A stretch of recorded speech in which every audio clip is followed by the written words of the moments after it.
방송에서 제공하는 투자 정보는 투자 판단에 대한 조언입니다. 방송에서 제공하는 주식의 가치, 가격 상승 및 가격 하락에 대해서는 방송사에서 보장하지 않습니다. 간추린 경제 뉴스입니다.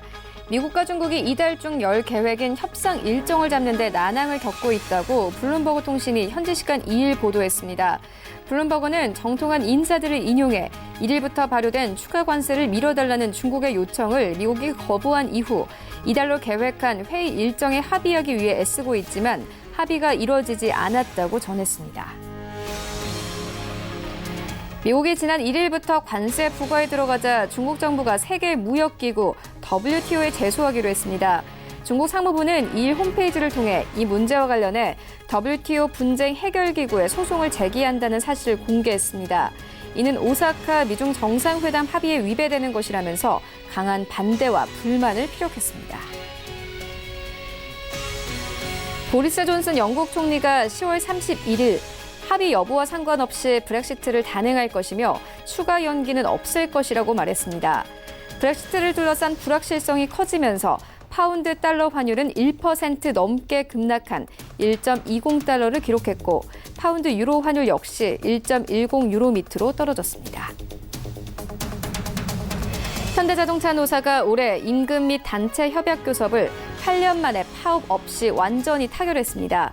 현대차 노조는 전체 조합원 5만여 명을 대상으로 찬반 투표를 한 결과 56.4%가 찬성해 가결됐다고 오늘 밝혔습니다. 증권업계에선 이번 무분규 타결이 3천억에서 6천억 원의 영업이익 효과와 맞먹는 것으로 보고 있습니다.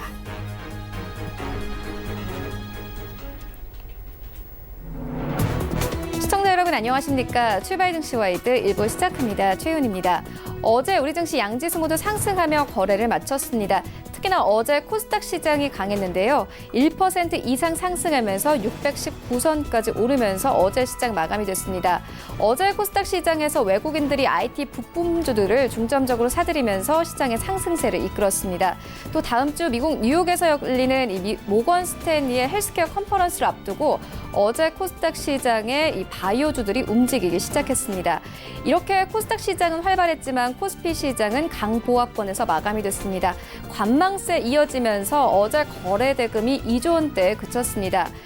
어제 외환 시장도 마찬가지로 거래 대금이 7월 이후로 가장 낮은 수준까지 내려오면서 시장 어제 원달러 환율 보합권에서 마감이 됐습니다. 간밤에 이 뉴욕 증시는 휴장을 했지만요. 시간의 선물 거래 시장에서는 미국과 중국의 무역 협상이 난항을 겪으면서 1% 가깝게 하락하면서 마감이 됐습니다. 이런 시장 상황들 오늘 출발 증시 와이드 1부에서 정확하게 알아보도록 하겠습니다. 네, 먼저 글로벌 시시각각 시간에는요. 어제 이 중국 증시 강했습니다. 바로 8월에 이 제조업 지수가 개선되면서 시장의 투자 심리가 살아났는데요. 중국의 PMI 지수로 시장 방향 함께 짚어보도록 하겠고요. 이어서 간밤에도 브렉시트에 대한 우려가 커지면서 영국의 파운드화가 급락했습니다. 존슨 총리는 어떤 일이 있어도 브렉시트를 감행하겠다는 입장이어서 우리나라를 비롯한 글로벌 국가들이 이에 대비하고 나섰습니다. 함께 상황 짚어보도록 하겠습니다. 네, 이어지는 라이브 이슈타임에서는요. 이선호 CJ그룹 회장의 장남의 마약 파문이 승계 작업에까지 영향을 미칠 수 있다는 우려가 나오고 있습니다. CJ그룹주 전체적으로 함께 짚어보도록 하겠고요. 이어서 어제 문재인 대통령이 대입제도 재검토를 주문하면서 입시 전문업체 주가가 일제히 뛰어올랐습니다. 급등한 종목들 투자 의견 들어보도록 하겠습니다. 출발 증시 와이드 1부 지금 출발합니다.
시장의 중심이 되는 이슈를 꼼꼼하게 체크합니다. 글로벌 시시각각 시간인데요. 바로 투자증권 영업부 윤정식 팀장 화상으로 연결되어 있습니다. 안녕하십니까?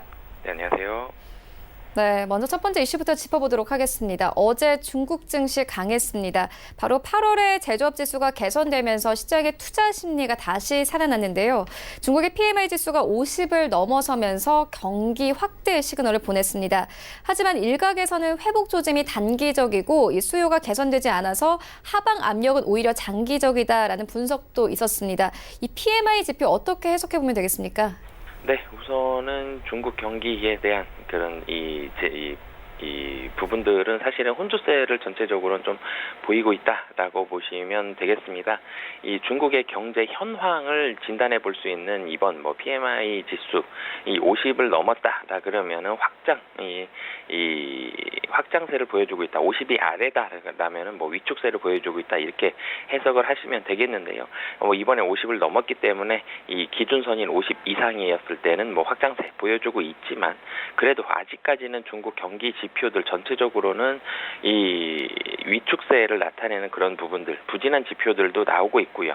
또 긍정적인 지표들도 나오고 있고 아직까지 확실하게 위축되고 있다. 혹은 회복이 되고 있다. 이렇게 결론 내리기에는 조금은 힘든 상황이다라고 보시면 되겠습니다. 가장 크게 지금 중국에서 긴장을 하면서 이 눈여겨보고 있는 부분이 바로 이 최근에 글로벌 증시 가장 큰 이슈로 부각이 되고 있는 이 미중 무역 전쟁인데요.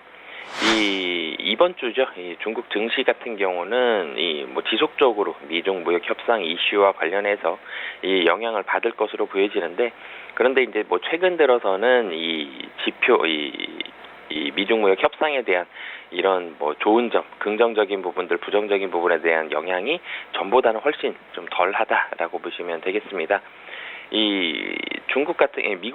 중국 증시에서는 이런 변동성이 나타날 것으로 보여지는데 미국 같은 경우는 1일 오후 12시 1분 중국 시간 기준으로 12시 1분부터 추가 관세 부과를 예고한 중국산 수입품 3천억 달러, 우리 돈으로 363조 정도까지 되는데 이 중에서 1250억 달러치에 대해서 15% 관세 부과를 시작을 했습니다. 스마트 스피커 그리고 블루투스 헤드폰, 신발, 의류, 골프채 같은 일반 소비재가 추가 관세 부과 품목에 대거 포함이 됐고요. 이 휴대전화, 랩탑 등 이 품목을 포함한 나머지 이 1,560억 달러치의 중국산 수입품은 오는 12월 15일부터 15%의 관세가 부과된다라고 보시면 되겠습니다.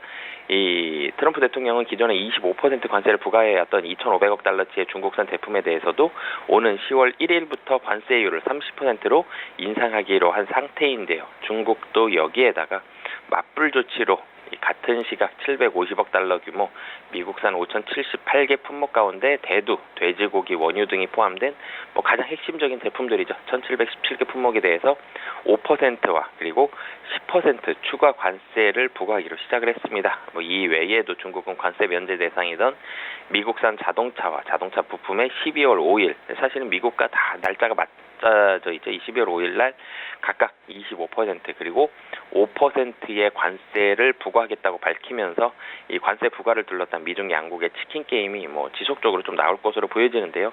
하지만 도널드 트럼프 미국 대통령이 관세 부과를 강행하면서도 이번 달 예정된 중국과의 협상을 계속 진행하겠다는 입장을 밝히면서 무역 협상 낙관론도 다시 고개를 들고 있습니다. 하지만 이 양측의 입장차가 지속적으로 있기 때문에 별다른 성과가 없이 결렬될 가능성도 높은데요.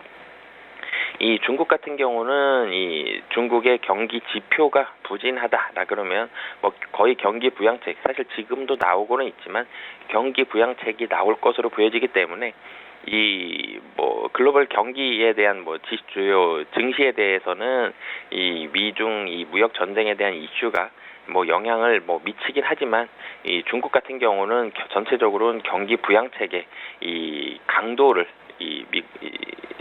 이 부분을 통해서 좀 조절을 할 것이다 라는 부분들이 거의 확실시 되고 있습니다. 그렇기 때문에 이 중국 증시에 있어서의 변동성은 점차적으로 미중 무역 전쟁에 있어서 좀 줄어들 것으로 보여지고요. 국내 증시 같은 경우도 전보다는 확실히 좀 덜합니다. 굉장히 좀 강도 높은 그런 부분들 통해서 미중 무역 전쟁이 심화된다 혹은 좋아진다 이렇게 된다라면 반응을 하겠지만 굉장히 높은 정도가 아니라면 이제는 증시에 있어서의 반영도가 굉장히 좀 줄어들었기 때문에 미중 무역 전쟁에 대한 영향력은 전보다는 상당히 줄어들었다라고 보시면 되겠습니다. 네, 말씀해 주신 것처럼 미국과 중국의 무역 전쟁 장기화는 반대로 이 중국의 강한 경기 부양책을 시사하기 때문에 시장에 어떤 영향을 줄지 함께 체크를 좀 해봐야 할 것 같습니다. 최근 이 시장에 영향을 주는 이슈 한 가지 더 있습니다. 바로 영국의 브렉시트인데요. 리스크로 좀 작용을 하는 분위기입니다. 간밤에도 브렉시트에 대한 우려가 커지면서 영국의 파운드화는 급락했습니다. 존슨 총리는 어떤 일이 있어도 10월 31일까지 브렉시트를 감행하겠다 이렇게 밝혔습니다. 이와 함께 우리나라를 비롯한 글로벌 국가들이 대비하고 나섰는데요. 향방 어떻게 보고 계십니까? 네, 우선은 영국 이제는 브렉시트 눈앞으로 다가왔다라고 보시면 되겠습니다. 9월달 접어들었기 때문에 진짜 얼마 남지 않았거든요. 의회를 멈추면서까지 영국의 유럽연합 탈퇴를 강행하려는 이 보리스 존슨 영국 총리와 입법으로 그를 저지하려는 여야 의원들이 3일부터 이제는 혈전에 돌입한다라고 보시면 되겠습니다. 이 존슨 총리 같은 경우는 의회가 입법에 성공한다고 하더라도, 그러니까 이 노딜 브렉시트를 저지하는 입법에 이 야당과 그에 동조하는 여당 내 반란파 의원들이 이런 입법에 총력을 기울일 계획인데, 이런 입법에 성공한다고 하더라도 이 존슨 총리 정부는 이 일을 무시하겠다는 전략을 시사를 하면서 영국 파운드화에 대한 가치 상당히 좀 빠르게 떨어지는 그런 모습들을 보여줬는데요. 이 노딜 브렉시트에 대한 반대파 의원들은 여름 휴회를 마친 의회가 3일 개회를 하게 된다라면은 노딜 브렉시트 저지 입법을 초당적으로 추진할 것이다라고 예고를 했습니다. 이 존슨 정부의 의석 같은 경우는 50%에서 단 한 석이 많은데요. 존슨 총리의 계획대로 9일에서 12일 사이에 의회가 정회되면 그 전까지 노딜 브렉시트 저지 입법에 주어진 의사결정이 짧게는 나흘, 길면 일주일입니다. 이달 회기 안에 처리가 되지 못한 의안은 특별한 이유가 없는 한 새 회기로 이관되지 않고 소멸하게 되는데요. 그렇기 때문에 이제는 노딜 브렉시트, 이 브렉시트에 대한 부분들이 굉장히 좀 눈앞에 다가왔다라고 보시면 되겠습니다. 이 존슨 총리와 이 보수당 지도부는 이를 총리 지방 관저인 체커스에서 오찬 회동을 하면서 노딜 저지 입법에 찬성표를 던지는 의원들은 당 공천에서 배제하기로 협의했다라고 이제 이 얘기를 밝혔는데요. 이런 부분들은 노딜에 대한 굉장히 좀 결연한 의지가 좀 나오고 있다라고 보시면 되겠고요. 하지만 노딜 반대파 쪽에서도 굉장히 좀 결연한 의지를 드러내면서 강경하게 맞서고 있다라고 보시면 되겠습니다. 어떻게 보면은 같은 영국 내에임에도 불구하고 노딜에 대한 찬성과 이 반대쪽 의원들 굉장히 좀 강하게 부딪히고 있다라고 보시면 되겠고요. 이런 부분들이 EU 쪽과 그리고 당연히 국내를 포함한 부분들에 있어서는 충분히 좀 이슈로 작용을 하고 있고요. 이 국내 같은 경우는 사실 산업부에서 노딜 브렉시트 이전에 한영 FTA 비준 절차를 완료하겠다라는 부분들을 밝히면서 노딜 브렉시트에 대한 부분들 충분히 열심히 좀 준비를 하고 있다라고 보시면 되겠습니다. 이 정부에서는 2016년 6월 영국의 브렉시트 결정이 나오면서 한영 간 통상 관계의 단절을 예방하고 연속성을 확보하기 위해서 한영 FTA를 추진을 해왔는데요. 지난달 8월이었죠. 8월 22일 영국과 한국이 한영 FTA 정식 서명을 하면서 양국 협상 절차는 사실상 완료됐다라고 보시면 되겠습니다. 이 한영 FTA 같은 경우는 한 EU와 같은 수준의 특혜 무역 관계를 유지하기 때문에 한국 기업은 브렉시트 진행에 따른 불확실성에서 벗어나면서 이 영국과의 교역 활동을 계속하기 위한 노력이다라고 보시면 되겠고요.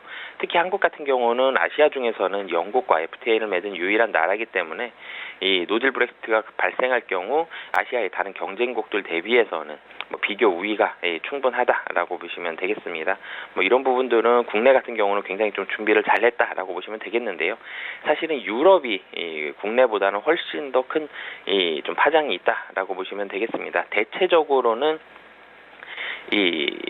통상 이 왔다 갔다 하는 부분들에 대한 그런 부분들에 대한 시설과 인력이 좀 많이 든다라고 보시면 되겠는데요. EU 안에 있어서는 여행도 편했고요, 무역도 편했습니다. 그런데 영국이 이제는 EU 안에서 빠졌기 때문에 그런 여행과 무역을 담당하는 인력들 뭐 적게는 수백 명, 많게는 수천 명까지 나라별로 굉장히 좀 많이 채용을 하고 대비를 하고 있다라고 보시면 되겠고요. 뭐 이 영국뿐만이 아니라 프랑스, 독일, 뭐 여러 가지 이 유럽에 있는 그런 선진국들, 이 경제 대국들까지 모두 다 준비를 하고 있다라고 보시면 되겠습니다. 특히 이 아일랜드, 영국과 유일하게 육상으로 국경을 맞대고 있는 이 아일랜드 공화국 같은 경우는 사실은 굉장히 좀 크게 대비를 하고 피해도 좀 클 것으로 보여지는데요. 이 브렉시트로 인한 피해를 가장 크게 받을 나라로 예상이 되고 있습니다. 이 영국이 브렉시트를 한다라면은 아일랜드 경제 성장률이 한 7% 정도 감소할 것으로 뭐 시장에서는 예상을 하고 있고요. 이 아일랜드 같은 경우는 상당히 오래전부터 영국의 이런 노딜 브렉시트에 대한 준비를 해왔지만 이런 부분들 준비를 많이 한 것과 뭐 비례해서 뭐 피해가 줄어든다라기보다는 그래도 이 피해가기는 어려울 정도로 아일랜드에서 뭐 굉장히 좀 피해가 가장 크고 다른 여러 나라들 뭐 특히 아일랜드를 제외하더라도 영국과 해저 터널로 이루어져 있는 연결되어 있는 프랑스 같은 경우도 좀 피해가 클 것으로 예상할 수 있겠습니다. 네, 간밤에 존슨 총리의 발언 이후에 이 파운드화는 급락했지만 영국 증시는 올랐습니다. 브렉시트까지 이렇게 계속 시장은 불안정할 것으로 보여지는데요. 글로벌 증시에 영향을 줄 수 있는 만큼 계속 나오는 뉴스는 소개를 해드리도록 하겠습니다. 이어서 우리 증시의 종목 이야기해보도록 하겠습니다. LG화학과 SK이노베이션이 미국에서 맞소송을 진행 중입니다. 니켈 가격도 5년 만에 최고치를 기록하는 등 부담이 커진 상태에서 이 LG화학의 경우에는 어제 ESS 화재 이슈와 함께 급락했습니다. 화학업계 우리 증시에서 좀 이 덩치가 큰 종목들이 많은 만큼 우려도 커지고 있는데요. 전망 어떻게 보고 계십니까? 네, 우선은 또 화재가 났습니다. 이 화재 분명히 좀 좋지 않을 것으로 보여지는데요. 이 LG화학과 SK이노베이션이 배터리 관련해서 글로벌 특허, 침해 소송 이런 부분들도 있었는데 여기에다가 LG화학 같은 경우는 뭐 배터리 화재 부분들까지 나오면서 전일 증시에서 상당히 좀 좋지 않은 그런 모습들을 보여주고 있습니다. 배터리 산업이 굉장히 좀 빠른 속도로 성장을 하고 있습니다. 뭐 그렇기 때문에 이런 부분들에 있어서의 주도권을 잡기 위한 이런 소송은 이 증권업계에서는 이 단기성 이슈로 받아들여지고 있는데요. 하지만 이런 부분들은 뭐 LG화학과 SK이노베이션 같은 경우는 분명히 좀 좋지 않은 그런 영향력을 미칠 수 있다라고 보시면 되겠고요. 사실은 전 세계 글로벌리 그 점유율이 좋은 그런 배터리 회사들은 한국과 일본 그리고 중국 이 3국에서 굉장히 배터리 쪽에 있어서는 전 세계를 글로벌을 리드를 하고 있다라고 보시면 되겠습니다. 근데 여기에서 출하량 기준으로 LG화학이 4위, SK이노베이션이 8위 정도인데요. 이 두 회사가 싸운다라면은 사실은 한국은 사실은 양사가 소송을 하게 된다라면 피해를 볼 수밖에 없고요. 그렇게 된다라면은 중국과 일본 쪽만 좀 이득을 볼 수 있는 뭐 그런 상황이다라고 보시면 되겠습니다. 이 두 회사의 갈등이 격화된다라면은 뭐 국내 기업 중 당연히 둘 쪽 중에 한쪽이 타격을 피할 수 없기 때문에 그리고 이 미국 국제무역위원회에서 수입 금지 같은 부분이 나온다라면은 미국 내 사업 자체가 어려워질 수 있습니다. 뭐 그렇기 때문에 이 SK와 LG의 싸움으로 뭐 다른 나라들이 득을 보기보다는 건설적인 해결책이 나온다라면은 뭐 두 회사의 모두에 좀 도움이 된다라고 보시면 되겠고요. 그리고 사실은 배터리 업계 업계들 간의 이런 다툼뿐만이 아니라 화재뿐만이 아니라 이 니켈 가격이 굉장히 빠르게 오르고 있습니다. 연초 대비해서 한 70%가량 가격이 뛰었는데요. 이 세계 최대 니켈 광산인 인도네시아의 니켈 수출이 금지가 되면서 이런 부분들이 니켈 가격이 굉장히 좀 빠르게 뛰고 있다라고 보시면 되겠습니다. 니켈 가격이 단기적으로는 상승을 했습니다. 뭐 가장 핵심 금속 중에 하나가 니켈이었는데요. 수급 안정성이 좀 확보하기가 조금 어려운 게 니켈입니다. 뭐 그렇기 때문에 당연히 국내 배터리 업체들은 공급 다변화를 추진을 해왔고요. 이 공급 다변화를 통해서 뭐 일관된 원재료 공급 이런 부분들을 노력을 해왔는데 인도네시아의 수출 금지 등으로 인한 이 가격 급등 이런 부분들이 지금 당장은 단기적으로 영향은 없지만 조금 더 시간이 걸린다라면은 영향은 뭐 충분히 받을 것으로 보여지고요. 이런 부분들에 있어서는 이 국내 업체들 니켈 가격 사실 이 급격하게 다시 원래 가격처럼 떨어질 가능성 현재로서는 크지 않기 때문에 이런 부분들에 있어서는 국내 업체들 지속적으로 대비할 가능성이 높다라고 보시면 되겠습니다. 네, 지금까지 바로 투자증권 연부 윤정식 팀장과 함께했습니다. 고맙습니다. 네, 감사합니다.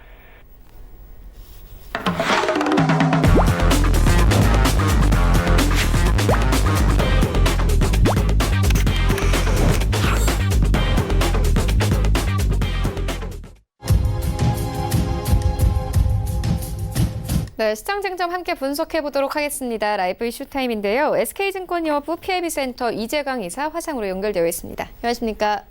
예, 안녕하십니까? 네, 오늘 장 분위기 어떻게 보이십니까? 네, 이제 본격적으로 가을입니다.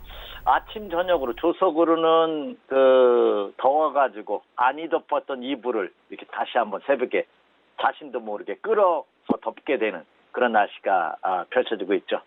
이제 계절적으로 본다면 이제 추수의 계절, 수확의 계절, 그리고 최대의 명절 추석을 앞두고 있는 그런 시점입니다. 자, 그런데 시장은 여전히 폭풍환설, 찌는 듯한 무더위가 지속되고 있는 듯한 그런 모습을 보여주고 있습니다.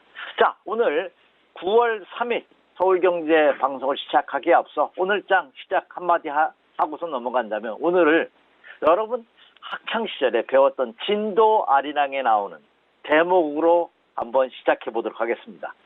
제가 뭐 노래를 부를 수는 없으니까 한번 제가 읽어드리도록 하죠.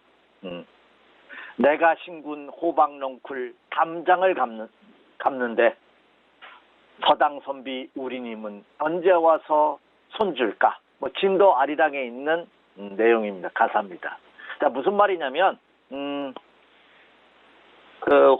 호박넝쿨은 담장을 넘어서 나한테 오는데 내가 기다리는 님은 아직 안 오신다는 얘기죠. 주식시장의 모습을 바로 대변하는 말이 아닌가 이렇게 생각이 듭니다. 오라는 우리님은 언제 오시려나 주식시장 하염없이 기다리고 있는 그런 난군을 멀리 떠난 님을 겨리는 그런 마음이 국내 주식 투자자들한테도 한결같은 그런 마음이 아닌가 생각이 됩니다. 하지만 그 마음이 변치 않았다면 돌아올 가능성이 굉장히 높고 주시장도 마찬가지가 아닌가 생각이 됩니다. 과연 지난 8월 이제 지났습니다. 찌는 듯한 무더위와 함께 9월 달도 이런 소강면이 이어질 수 있는지 자 이번 주와 다음 주가 또한 D-Day가 될 가능성이 굉장히 크고 이번 주 주중반부터 다음 주 초까지 추석 연휴 이전까지도 면밀한 검토가 필요하지 않나 생각이 됩니다. 다시 한번 국내 시장의 분기점 역할을 할 가능성이 굉장히 높기 때문에 그 어느 때보다도 투자자분들께서는 철저한 분석과 준비가 필요한 그런 시점이 아닌가 이렇게 생각이 됩니다. 오히려 이번 주와 다음 주의 모습으로 인해서 올 4, 4분기 그렇죠? 나머지 10월 이후부터 시작되는 3, 4분기, 4, 4분기가 장세가 결정될 가능성이 굉장히 큽니다. 그 점을 염두에 두시면서 이번 주 면밀한 분석 요구되고 있다. 이렇게 말씀을 드립니다. 네, 이사님 말씀처럼 님은 언제 오나 하는 마음이 간절해지고 있습니다. 그런데 또 걱정을 자아내는 종목들도 있는데요. 이선호 CJ그룹 회장의 장남의 마약 파문으로 승계 작업에까지 영향을 미칠 수 있다는 우려가 나오고 있습니다. CJ그룹주 전체적으로 어떻게 보고 계십니까? 참 시대적으로 뭔가 이거 좀 우리가 이제 생각을 좀 바꿔야 되지 않나 생각이 됩니다. 저는 과학기술 발전 중요합니다. 그리고 뭔가 첨단 AI를 포함한 인공지능, 사물이터 이런 거 중요합니다. 그 전에 인성교육이 다시 돼야 되지 않나 하는 생각을 가져봅니다. 요즘 정치권은 정치권대로 너무 시끄럽습니다. 외국 사람들이 보면 대한민국은 다 나쁜 놈만 있는 것 같아요. 죄송합니다. 나쁜 분들만. 정치권은 정치권대로, 경제계는 경제계대로 시대의 영웅이 진짜 없지 않나 하는 생각마저 들 정도입니다. 자, 그렇지 않아도 시끄러운데 다시 한번 재벌 2세, 그룹 2세들의 마약 파문이 다시 불거졌죠. 자, 재벌가 2세들이 과거에 많이 썼던 이미 흡연을 해서 섭취를 했다든지 아니면 들여오다가 불법으로 밀반입하다가 걸린 그런 사태가 많은 변종 마약이라고 하죠. 액상, 대마, 카트리지, 밀반입 하다가 이번에도 그 관세 당국에 걸렸습니다. CJ그룹 이재현 회장의 장남이죠. 이선호 씨가 그 장본인인데요. 고 이병철 회장의 장손이기도 합니다. 전통적으로 삼성그룹은 방자 승계 원칙이 있다고 합니다. 근데 이재현 회장의 장남인 이선호 씨가 이번 만약 파문으로 인해서 이거 승계 구도에 변화가 생기는 것이 아니냐. 그래서 그룹에서 준비했던 승계 구도가 차질을 빚을지도 모른다 하는 그런 의구심이 시장에 많이 번지고 있는 그런 모습을 보여주고 있습니다. 사실 이선우 씨는 누나가 계시죠? 그 이경우라고 지금 현재 상무로 임원으로 재직 중인 분이 있는데요. 따라서 오히려 이제는 장자 승계 구도가 아니라 능력 있는 분들이 이제 총수를 맡아야 되는 것이 아니냐 하는 인식이 확산되고 있는 그런 모습입니다. 또 더군다나 이번에 밀반입뿐만 아니라 소변 검사에서도 양성 반응을 일으킴으로써 이미 마약을 이미 흡입한 것으로 이렇게 알려지고 있어서 그 파문은 더욱더 커지지 않을까 이렇게 생각이 됩니다. 자, 물론 스트레스라든지 어떤 그 개인적인 울분 이런 걸 참지 못해서 그럴 수는 있습니다. 더군다나 국내보다는 외국에서 일부 주에서는 이 마약이 불법이 아닌 주도 있다고 하죠. 그래서 혹시 유학을 생이라든지 과거에 일부 출장을 간다든지 장기 외국에 체류하시는 분들이 이런 것에 손쉽게 유혹을 떨치지 못하는 그런 경우가 많았는데요. 이번도 예외는 아니지 않나 생각이 됩니다. 하지만 이런 것들 또한 이제 철저하게 자기 성찰과 자기 자제가 그 어느 때보다도 요구되고 있는 시점이 아닌가 생각이 됩니다. 따라서 이번 이 승계 구도로 인해서 어제 일부 CJ 그룹주들이 출렁거리는 그런 모습이 시장에서도 나타났다시피 이 CJ그룹이 지금 그 이재현 회장이 갖고 있는 CJ 지분 42.07%를 보유하고 죄송합니다. 42.07%를 이재현 회장이 보유하고 계신데요. 과연 이것을 누구한테 상속할지 증여할지 이 문제가 굉장히 뜨겁습니다. 더군다나 과거 신주 유상 증자를 통해서 여러 가지 그 상속세라든지 증여세를 줄일 수 있는 다각적인 방법이 연구됐었는데요. 이 그룹 전략에도 그렇죠 변화의 가능성이 있지 않냐. 이제는 이재현 회장의 어떤 목소리를 내는지에 초미 촉각이 모아지고 있는 것이 사실입니다. 또한 지금 CJ그룹 같은 경우에는요, 이재현 회장하고 그 이미경 부회장이 공동 경영, 남매가 공동 경영하는 그런 체제를 보여주고 있기 때문에 이번 사태로 인해서 오히려 장남 이선호 씨하고 누나 이경우 상무가 공동 경영할 가능성도 있지 않는 것이냐 하는 그런 조심스러운 의견이 대두되고 있는 것이 사실입니다. 자, 이번 삼성의 이재용 부회장의 이번에 선거 공판으로 인해서 다시 파기환송됐죠. 그래서 다시 재판을 2심에서 다시 해야 됩니다. 그것과 마찬가지로 삼성이 그와 관련돼서 주가가 출렁거리처럼 이 CJ그룹도 이 승계구도라든지 앞으로 향후 전략에 따라서 CJ그룹 또한 주가 영향을 받을 수는 굉장히 크지 않나. 그래서 투자자분들께서 이 점을 한번 염두에 두시기 바랍니다. 이렇게 말씀을 드립니다. 그러나 다행스럽게도 이미 국내 주식시장 같은 경우에는 그동안 엄청난 조정을 받았기 때문에 지금의 장은 언제 상승하느냐, 언제 바닥을 찍느냐의 과정만을 남겨놓고 있는 것이 사실입니다. 그래서 이미 빠질 만큼 빠졌기 때문에 웬만한 악재에서의 급락 가능성은 순간으로 끝날 가능성이 높습니다. 하지만 이것으로 인해서 주가가 상승 반전하는 내 걸림돌이 될 것이면 틀림없기 때문에 향후 이 상황들 한번 면밀한 체크가 필요하겠고, 이번 이 사건으로 인해서 다시 한번 이 마약이라든 이런 불법에 대해서는 좀 더 철저한 자기 반성과 성찰이 한층 더 요구되고 있는 그런 시점이다. 이렇게 말씀을 드립니다. 네, 이렇게 부정적인 이슈로 CJ그룹에 대한 우려가 커지는 반면에 조국 법무부 장관 후보자 딸 입시 의혹으로 오히려 증시에서는 입시주들이 상승세를 띠고 있습니다. 어제 문재인 대통령이 대입제도 재검토를 주문하면서 이 관련 종목들이 일제히 올랐는데요. 입시 테마주의 새로운 기회라고 봐도 되겠습니까? 제가 경제 쪽 등을 담당하고 있고 평생 이 주식시장에 근무를 했습니다만 주식도 잘 모르는데 다른 것이야 더 모르겠죠. 다만 참 앞서서도 말씀드린 바와 같이 뭔가 좀 시원하고 속 시원한 것이 없는 그런 모습입니다. 자, 조국 어제 후보자가 기자회견을 했죠. 정당하게 법의 심판을 기다리겠다. 그리고 자기가 맡은 소명을 다하겠다. 아주 좋습니다. 하지만 먼저 남 앞에 쓰기 위해서는 나는 내가 다른 사람보다 소득치를 적게 했다고 해서 깨끗한 것이 아니라 그렇죠?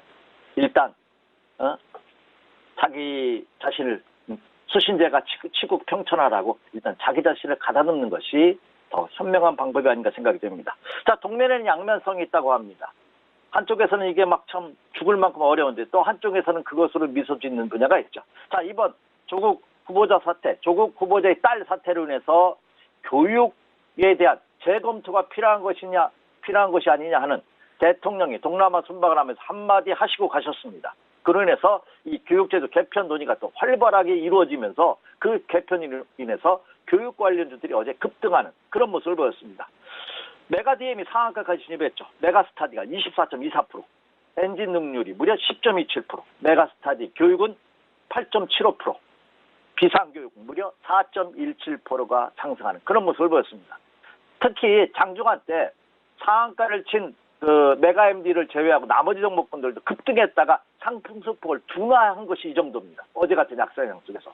또 물론 하락으로 끝난 것도 있습니다. 디지털 대선 같은 경우에는 0.47%가 하락하면서 마감했습니다. 하지만 장중한 때 13.98%, 14% 가까이 급등했다가 밀렸다는 점을 감안해 본다면 이 교육 관련 주에 대한 수혜 예상 가능성이 시장에 반영되고 있는 그런 모습입니다. 교육은요, 100년지 대계라고 알고 있습니다. 그렇게 배웠고요.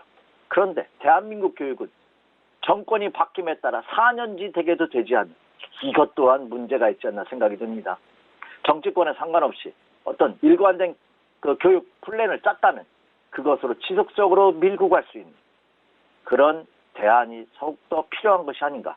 저는 저 개인적인 생각입니다. 헌법에 이 교육은 어떤 분이 수장을 맡았다면 적어도 10년을 해야 되지 않냐 하는 개인적인 생각을 해봅니다. 여튼 100년지 대계가 아니라 국가의 미래 비전을 이끌고 있는 앞으로 대한민국을 이끌어갈 젊은 세대들한테 4년마다 한 번씩 교육제도가 바뀐다는 거, 이거 과연 누가 보더라도 현명한 처사는 아니지 않나 이렇게 예상이 됩니다. 자, 조금 쓸데없는 소리를 했습니다. 답답해서.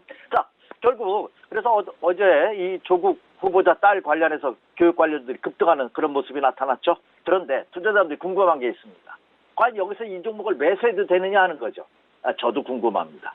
자, 이들 종목분들이 주가의 차트를 보면은 이미 역시 엄청난 조정을 받았습니다. 어제 상한가에 진입한 메가MD 경우 상한가까지 이제 가장 세게 올라갔죠. 메가MD 경우도 어제 상한가를 실현하면서 2,115원인데요. 이 종목도 지난 2017년도 초 7,450원부터 3년 가까이 내리 조정을 받고 있는 종목 중에 하나입니다. 이미 2, 3년 동안 최근 들어서 조정받았기 때문에 주가가 더 이상 하락할 것이 없지 않느냐 하는 과대 낙폭에 따른 인식이 확산되고 있어서 어제 상승한 것이 아닌가 생각이 됩니다. 물론 추가 상승은 좀 더 이어질 가능성이 있습니다. 그런데 나무를 보기 전에 먼저 숲을 보라는 투자 격언이 있다시피 지금 시장 전반적으로 너무 취약합니다. 그래서 아무리 강력한 호재성 재료를 갖고 있다 하더라도 그 효과는 단기에 그칠 가능성이 높습니다. 그래서 이들 교육 관련들이 추가 상승 여력은 있습니다만 철저하게 단기 매매 전략이 시장에서 요구되고 있다는 점을 염두에 두시면서 그렇죠. 철저하게 추격 매수는 자제할 필요가 있겠다. 그래서 조정을 받을 때 매수할 때 짧게 끊어치는 이런 전략은 요구되고 있지만 지속적인 상승을 이어가기에는 다소 시장 여건을 좀 더 체크해봐야 되는 그런 점이 필요로 하다. 그래서 어떤 단기적 매매 전략이 요구되고 있다. 이렇게 말씀을 드립니다. 이런 테마주 같은 경우에는 단기적으로 접근하는 것이 바람직하다 이렇게 짚어주셨습니다. 그렇다면 오늘장 전체적인 전략은 어떻게 가져가보면 되겠습니까? 네, 이제 9월 달이 본격적인 시작이고요. 말씀드렸다시피 이번 주, 다음 주가 굉장히 중요합니다.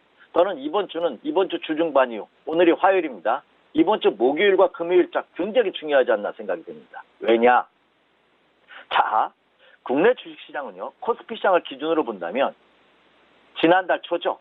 8월 6일 날 장중 저점 1891포인트, 1900포인트마저 장중에 붕괴됐습니다. 종가는 1917로 끝났죠. 이것을 저점을 해서 표현하진 않지만 조금씩 올라오면서 어제 종가가 1969포인트입니다.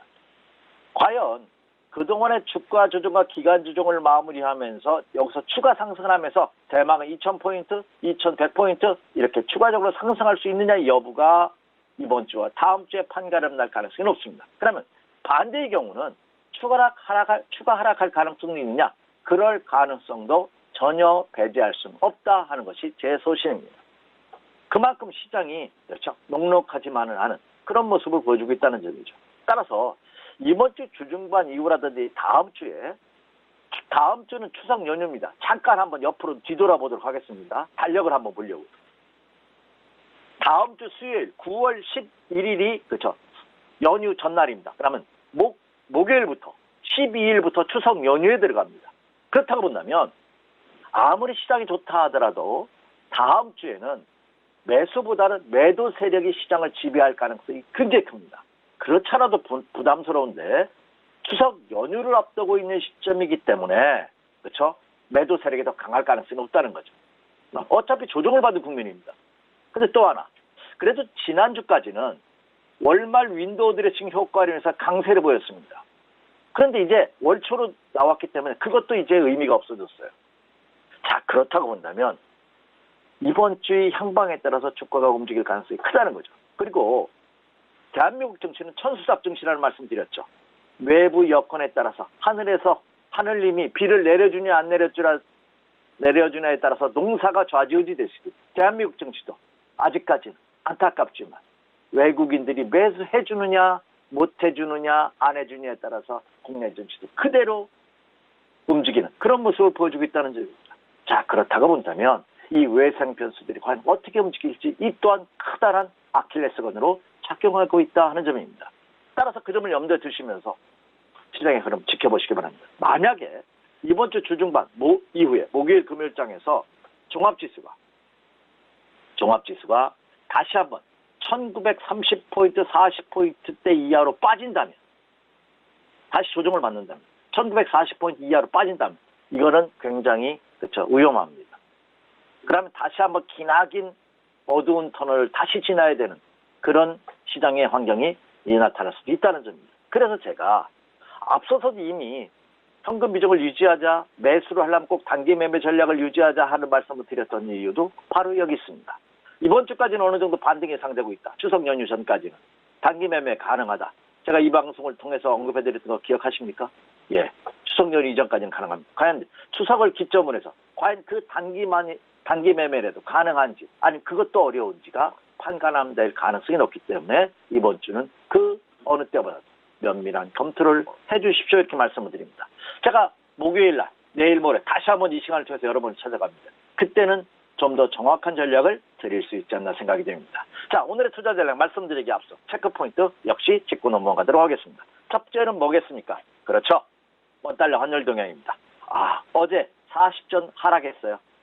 장중 변동폭은 너무나 좋습니다. 그런데 1210원입니다. 아이고. 1200원대 이상에서 주가 상승을 기대한다는 거 어림 반프로치도 없다는 말씀 이미 드렸습니다. 네, 환율시장 꼭 체크해 주시기 바랍니다. 자, 이번 주는 오늘 밤이죠. ISM 제조업 지수가 발표가 됩니다. 미국에서. 이 제조업 지수는 과연 미국 경기가 과연 어떻게 아직도 계속 가고 있느냐 아니면 침체로 들어갈 것이냐 결정할 수 있는 중요한 지표 중에 하나입니다. 체크해 주시기 바라고요. 자, 5일날 비농업 부분 신규 고용 지표가 발표됩니다. 역시 미국 경제를 판단할 수 있는 중요한 지표입니다. 한번 체크해 주시길 바라고요. 그리고 미국 경기 동향 보고서라는 베이지북 있죠. 베이지북이 6일날 우리나라 시간으로 발표가 됩니다. 이 베이지북. 그러면 미국 경기 전반에 대해서 흐름을 알 수 있지 않을까. 이것을 인해서 이번 달에 17일부터 있을 FOMC 회의에 미국 금리가 얼마나 인하가 될지 이거를 판단해 볼 수 있는 중요한 지표이기 때문에 이거 같이 체크해 주십시오. 이렇게 말씀을 드리고요. 자, 이제는 국내 원달러 동향도 중요하지만 또 하나 중요한 게 있습니다. 위안화 동향 굉장히 중요합니다. 이미 7위안선을 넘어섰습니다. 7위안선을 과연 이 위안화가 어디까지 하락할지. 지난달 위안화가 8월 달에 3.7%가 하락을 했습니다. 1994년 이후 최대의 낙폭입니다. 월간으로. 그렇기 때문에 이 위안화의 약세 현상이 어디까지 지속될지 한번 눈여겨보시기 바라고요. 그리고 이번 주에는 세계 경제 대통령이 할 수 있는 파월 의장의 스위스 쥐리히에서 토론회가 있습니다. 이 파월 의장이 지난 잭슨 홀 미팅에서는 이렇다 할 반응을 보여주지 않고 멘트가 없었기 때문에 미국 시장이 조정을 받았는데 과연 이번 뒷줄이 토론회에서도 어떤 멘트를 하는지 한번 체크해 주시기 바라고요. 그리고 이번 주 연방은행 총재들의 연설이 있는데 이건 한번 참고해 주시기 바랍니다. 자, 이제 본론입니다.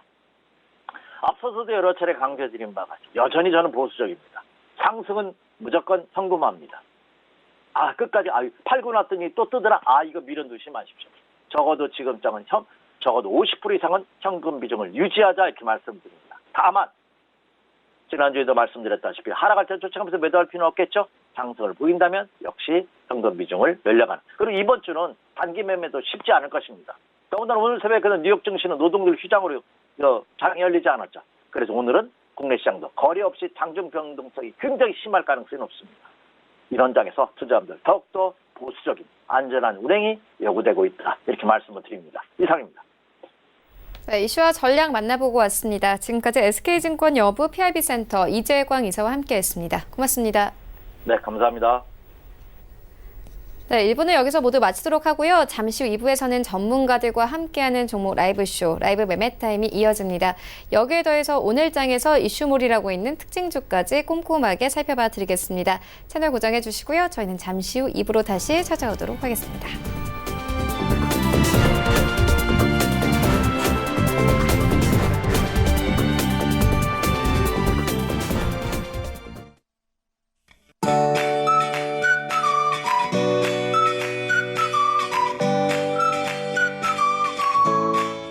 안녕하세요. K웨더 라이프스타일 예보 김단비입니다.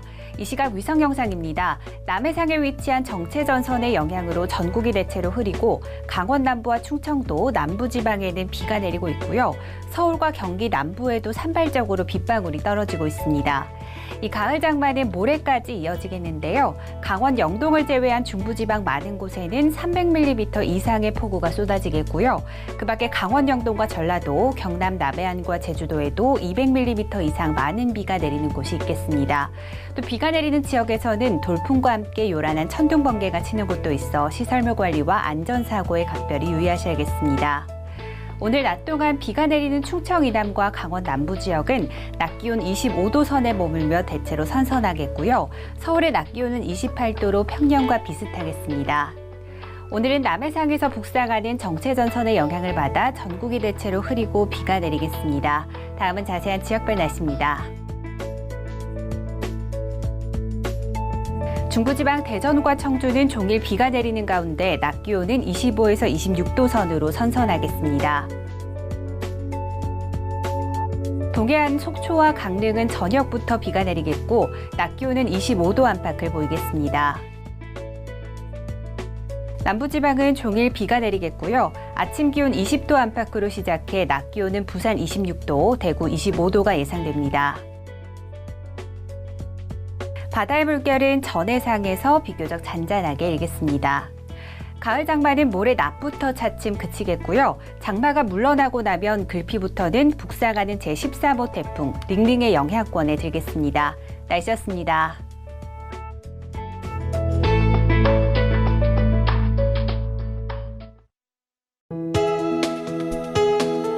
본 방송에서 제공하는 투자 정보는 투자 판단에 대한 조언입니다. 방송에서 제공하는 주식의 가치, 가격 상승 및 가격 하락에 대해서는 방송사에서 보장하지 않습니다.